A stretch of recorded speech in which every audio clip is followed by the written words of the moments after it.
We'll do this for like a take. Okay, here we go. My name is Ryan Cox. I'm here with Ivory Harp today. We're interviewing Silas R Shand from the Hollow Bodies. What's up, man? And first question, when did you start playing music and what made you decide it was something you wanted to pursue? I started playing music late in high school. All my friends were in bands, didn't know how to play guitar. Slept on my buddy's floor a bunch. He taught me a few chords. And I'd sit in at band practices. I'd play my buddy's guitar while they were on their smoke break and learn to power chord, learn to scale, and that's pretty much it. Yeah. It was on after that. Nice. And what was your first band? I had a little bit of projects, like I said, in high school, but the first band that was basically the bug that bit me when I decided, punk rock's in my blood and rock and roll was Virus 9. Nice. It's Mike Estes, Aaron Vincent, Josh Guillory. I want to give props to Josh Guillory because he was a big influence on me. He's no longer with us, and he's one of the main people that really helped me out playing guitar. And he's the one that asked me to join Virus 9, and that's when I got to do my first U.S. tour with the band. We actually got to tour behind Anti-Flag, which was amazing, just 5 punks from Medford.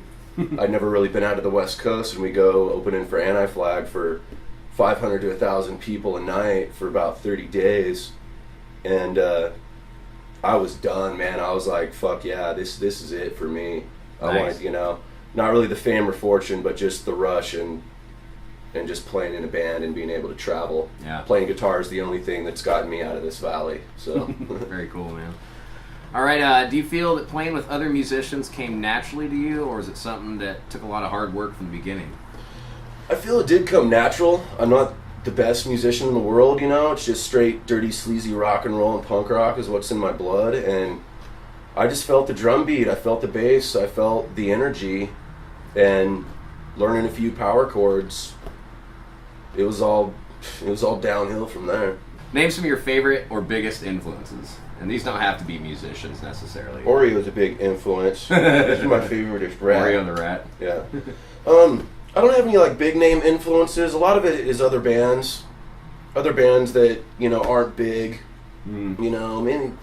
Hudson Falcons, their main songwriter Mark Linsky, he really touched my heart.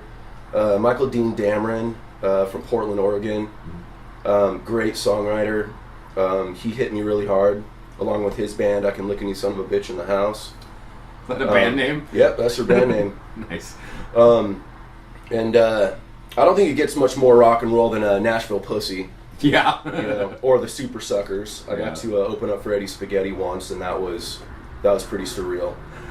I'm cracking up at these Yeah. names. And Mike Ness. I'm a big Social Distortion Yeah. guy, so I love everything Mike Ness has done, and that's it. And and my friends, people that are close to my friends, my family. Those are my influences. Definitely. I've also noticed a lot more acoustic coming out of you lately. Is there something that triggered this, or do you think acoustic music will play more of a major role in your future? Well, a few years back, the Hollow Bodies kind of went on a hiatus. We had a rough tour, and we weren't really talking. And I decided I just wanted to keep playing music, and I had nobody to play with, so I just kind of started converting some old Hollow Body songs over to acoustic. Started writing a few acoustic songs myself, and it kind of just went from there. And I got a lot of love and support and positive feedback, and either way, it doesn't matter. Like I said, if I'm playing for 1,000 people or 2 people sitting on my couch or an open mic for an empty bar, I'm just going to be playing music no matter what, whether it be my acoustic guitar with a full band. That's it's in my heart, it's in my blood, and it's just something that's I'm going to do no matter what. So even with the Hollow Bodies going on, I got some other projects that may or may not happen. The acoustic thing I feel is always going to be there. Mm-hmm. And I really have broadened my horizons over the past many years of different kinds of music, really delving into songwriting, getting into the classics, the old blues, Bob Dylan, Townes Van Zandt, stuff like that has really kind of helped influence me and help my songwriting. And I like getting loud and dirty and nasty with my Gibson and my Marshall, and then I like busting out the Breedlove and toning it down and Yeah. and singing some songs. helps me work on my voice too. You know? Definitely. Trying to hit those notes.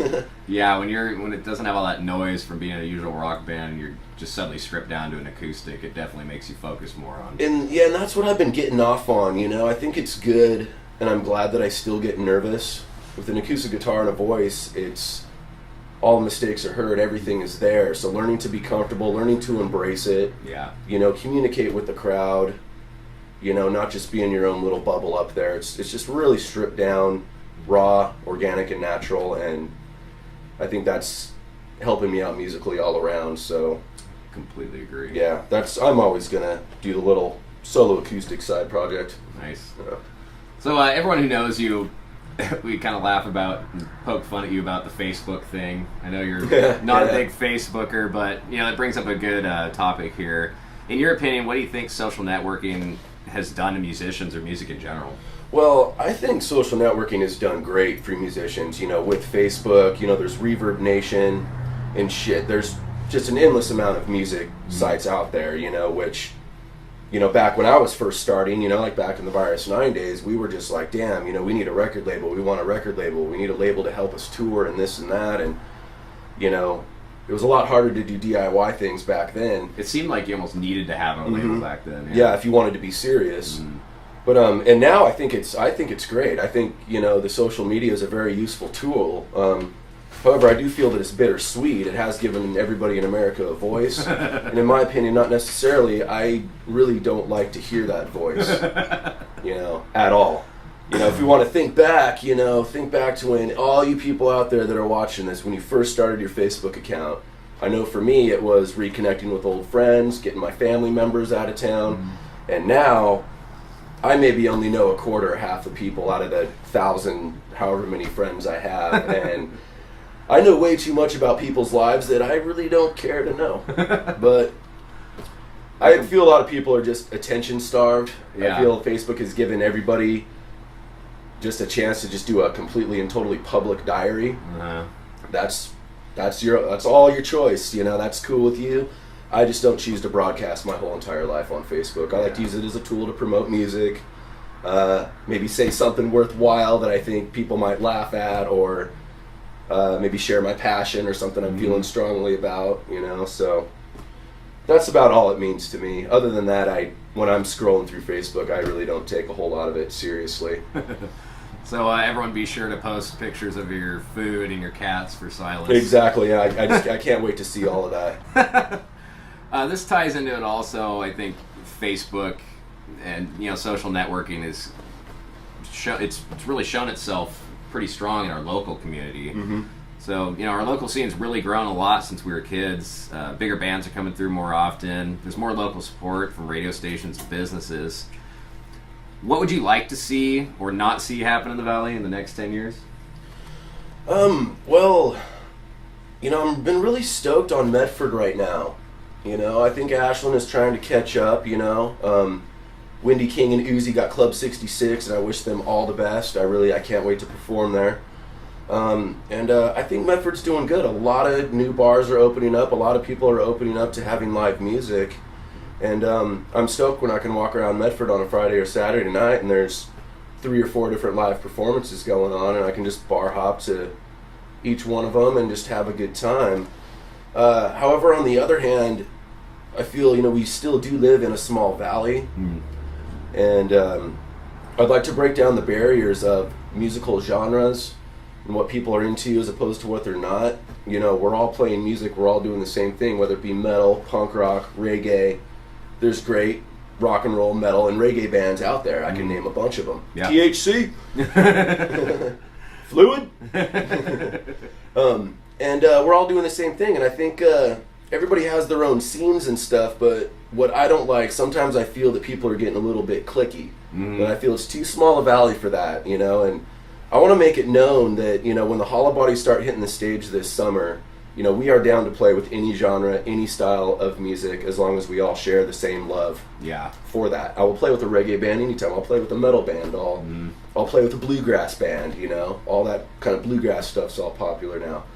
You know, and I've got friends in every genre of music that I love and support what they're doing. So I completely agree with that too, and I hope that mentality catches on a little more because, like you said, it is really cliquey here sometimes.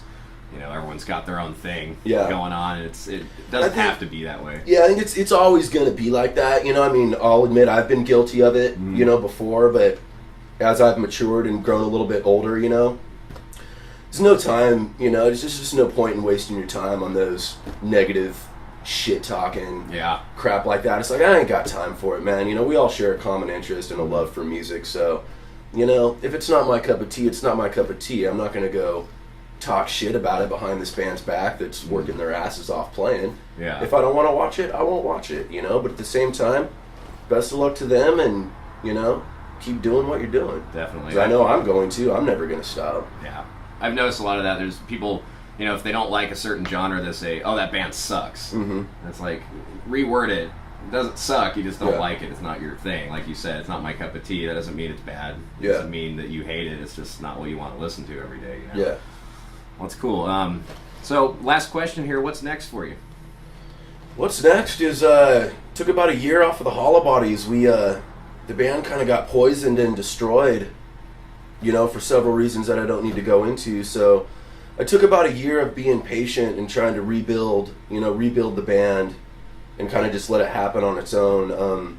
If I'm going to recruit a band, I don't really believe in putting out Facebook posts or Craigslist ads for musicians.